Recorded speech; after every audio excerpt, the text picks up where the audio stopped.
Thank you very much. Thank you.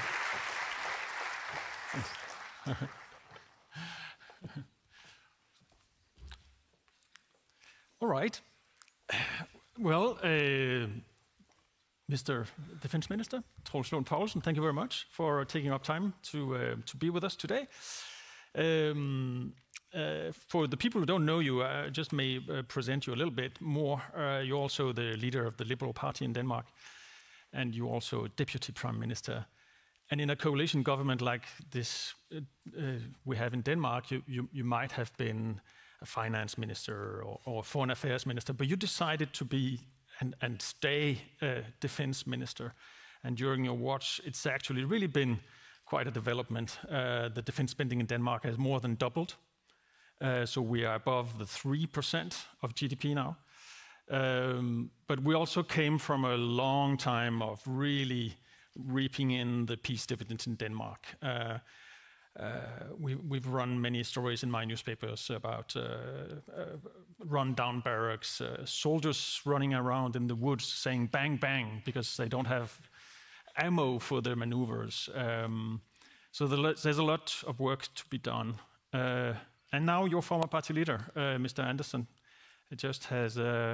Mr. Rasmussen, I'm sorry, just has presented this 4% goal of defense spending in 2028. Are you ready to go that far? I'm ready to spend more, I would say. It's a very ambitious goal to reach 4% in almost 3 years from now. I think in that context we also have to discuss together with our NATO partners what the capability targets will be. Right now we are discussing that. We will be able to invest more because there will be more need for new capability targets. That will be finalized in the next month or something like that. And that will, of course, also influence on the budget in the future and how much you should spend. Right now it's 2%. There's a lot going on around now. It's 3.5 or is it 5%? But we have to spend more and we have to do it fast. And I agree that that's very necessary. And that's also a lesson learned here in Denmark. As you just mentioned, I think 3 years ago we spent 1.4%. This year, hopefully, we will be able to spend 3.3%. But it is very ambitious to ramp up the spendings in so few years. One thing is to get the money, but it's even more difficult, I would say, to get it spent wisely. Yeah, and to get, for example, production ramped up. Let's talk a bit about that, and let me remind also people you all can try and send in questions here, and I can read them. The Danish government bought an ammunition factory some years back, and the aim was to have it in production this year to produce artillery shells to help Ukraine as well. But we're still not able to do that. So what's the problem there? Now we are saying that factory may be working in 2 years' time. So it's not only a money problem then that we have in Europe, it's also getting things done, getting the economy turned around, the industry working. How are you going to solve that? Yeah, that's not an easy question. It's also about legislation and environmental legislation, that kind of thing, to establish this new company or this new factory. It has, in fact, been established before, but was closed down, I think, 5 years ago. We have, in Denmark 2 months ago, made a new fund called the Acceleration Fund for speeding up more investments this year and also next year, 25 billion Danish kroner this year and 25 billion kroner next year. So it's also a way of being able to even invest more. And then, of course, also reach out to different companies that could be of interest of investing in Denmark. And I think a quick fix could also be in the future to invite some of the Ukrainian companies, defense companies, that has been a success starting up production in Ukraine, inviting some of them to Denmark and to start up production here in Denmark, because they have quite many lessons learned about how to scale up production very fast. So one of the things we also wanted to talk to you about today is the so-called Danish model, which has been a way to try and work around this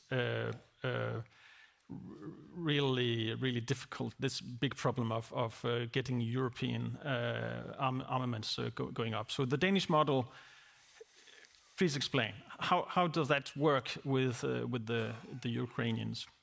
The Danish model is quite simple. In fact, it was created a year ago in March, together with Defense Minister Umerov. We had a meeting in Kyiv in March, and agreed that Denmark would be able to invest in procurements in Ukraine, in Ukraine defense companies, and then we are investing directly in some of these military capabilities that will be produced in Ukraine, and then afterwards it will be delivered directly to the armed forces in Ukraine. And it has been a huge success, because in Ukraine the companies are able to produce very fast. We are talking months, not years. And then, of course, it's also, compared to Europe, much more cheap to produce in Ukraine. Talking about artillery systems, I think you can get 3 artillery systems produced in Ukraine compared to one produced in Europe. And then, of course, also maintenance and spare parts. It's more easier for the armed forces to have it produced locally, because they're able to be active almost all the time. So it's in fact a no-brainer. 3 years ago, as I remember, the production capacity in defense companies or in defense industries in Ukraine was about $3 billion. This year, I think Ukraine expects it to be $40 billion. Right now, hopefully $20 billion have been financed for these companies, but 20 billion more is in fact able to be produced in Ukraine. And I think that's a no-brainer. It's a quick fix to buy even more in Ukraine and get it delivered much more faster. Yeah, but it's not going to solve then Europe's long-term problem of rearming all of Europe. So what do you think the Denmark and other European countries need to do by themselves on production? Is your own ammunition factory, when will that be actually producing weapons? I think it will be producing weapons in about 2 years from now. But it's also a joint. So let's hope the Russians don't attack before then. We are doing what we can to speed up. Also production capacity in other countries, also in the Nordic countries. And this is, in fact, I would say, a good example of how we can cooperate. It's a Nordic company called Nammo that's right now will be able to produce in Denmark. But nevertheless, I think, and that was also why I mentioned it before, I think we can also learn quite much from the situation in Ukraine, and also invite some of the companies to invest directly here in Denmark. That's not possible now because of legislation matters in Ukraine. I think that will be possible in the future. That could be in drone investments, missiles, and that kind of thing. And the speed of that would be very, very fast. And I think also European could learn from that. I think we have to do more in a cooperation matter. I think we could invest even more together with our Nordic friends. That could be Norway, that could be Sweden, that could also be Finland. So we could do more together, and that will also be a more straightforward way to invest the money in a better manner. All right. I can see a lot of questions coming in, and a few of them are about the question of Greenland. And so that, of course, has been very important in the Danish debate, the Trump push to take over Greenland. So in short terms, how do you view the US now, friend or foe? US is indeed a friend of Europe and also of Denmark. We have a long-lasting cooperation with our US colleagues, and we will also have that in the future. But of course, we are not agreeing on all what's coming out of US these days. We have also said that publicly. But I think that the message coming out of Washington to spend more in Europe, that's a wake-up call for us here in Europe, and I agree on that. But then there's Greenland. How did you feel when the NATO General Secretary Mark Rutte was in the Oval Office and the American president said that NATO would be instrumental in the US taking over Greenland, and then Mark Rutte just kind of laughed. He didn't know what to say, apparently. How did that make you feel when you saw that? Was that the proper response? I don't think I will give some comments about that.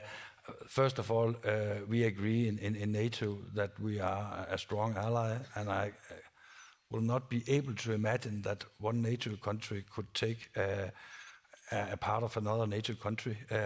We are together. So I don't think that this is a serious discussion, in fact. Of course, Denmark and the Kingdom of Denmark, we are together with Greenland and the Faroe Islands, and the US can, of course, not take a part of this kingdom.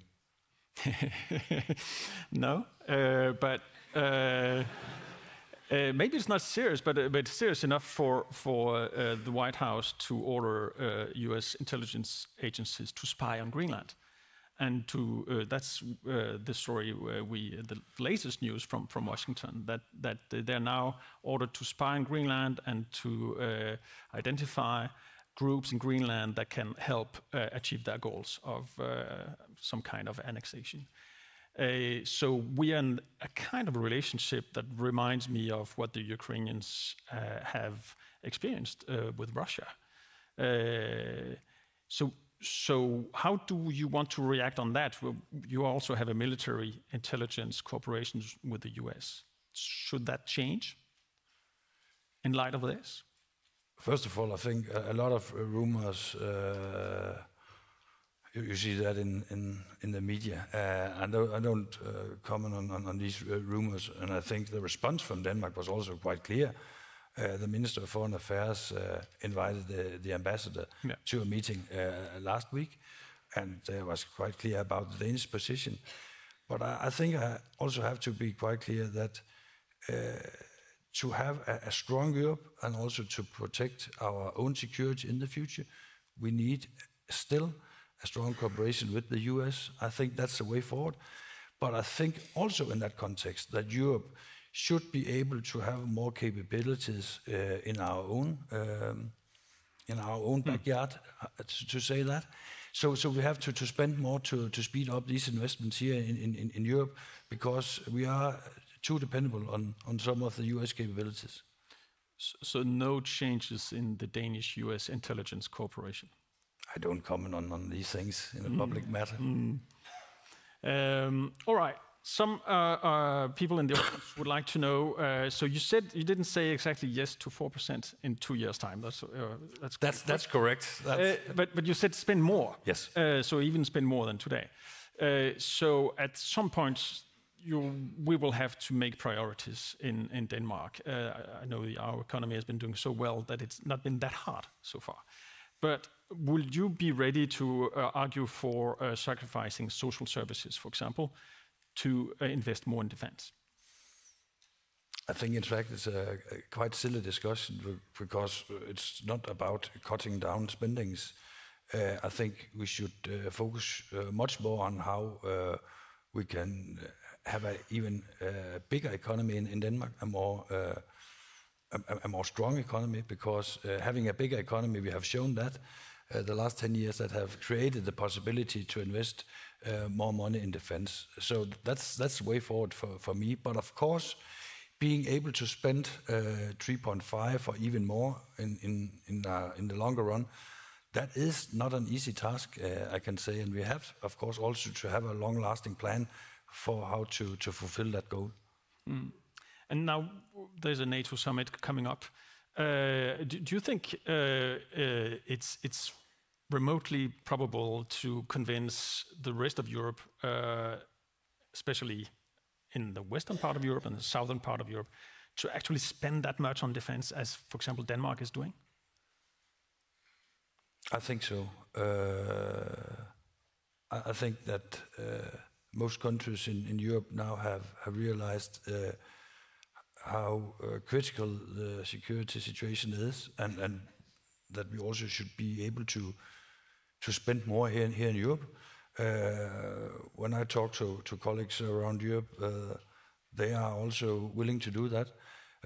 But of course, it's not an easy discussion, and I think the next month will be difficult because we should reach an agreement in Hague in a month from now. So I think that will be tough times. Yeah. So what will then the Danish objectives be for the NATO summit? What do you want to achieve then? The main objective should be to have a new agreement on the spendings, and also to create a framework for that, and also, in fact, to agree on how much should we spend and how fast should we be able to spend the money. So it's in fact a roadmap for the future. Yeah, yeah. And when you look back now at you see the predicament we are in, it's going to take maybe 20 years of rearmament to actually be where we want to be. When you look back also at your own party's legacy in this, do you regret that you didn't fight for higher defense spending earlier, that you actually also voted for diminishing the defense budget of Denmark? Maybe to be more concrete, when we were in government the last time from 15 to 19, we agreed or argued to spend more, and we also agreed doing a bit more of spending in defense, but we argued that we should spend even more. There was no political awareness at that time for doing that. But looking back to the agreement 12 years ago, when we cut down spendings 15%, that was indeed a mistake, and I've also said that publicly. And that's also a reason why it's so difficult to build up the armed forces in Denmark, because a lot has to be done right now in all areas, and you mentioned it all in the beginning. Yeah, so it will take some time. And the setback has, in fact, given has given more awareness that you have to spend even faster to ramp up because of the decisions made 10 years ago, and it has given a huge setback. So that's one regret. I also feel that. Regarding our relationship with the US, Denmark has been one of the most pro-American countries in Europe. Danish soldiers took part in the wars in Iraq and Afghanistan. I think we lost 52 soldiers in these two wars. Was this very close cooperation with the US didn't really help us now? Was it a mistake? It was not a mistake. And I'll also be quite honest, when I speak to American colleagues, they also very much appreciate what Denmark has been doing together with the US in Iraq and Afghanistan. But I think we have still also to be able to have a very strong cooperation with the US, even though that some of the things coming out from Washington, that we will disagree on that, and especially the discussion right now on Greenland. That's clear. All right. Thank you very much for your time. Thank you.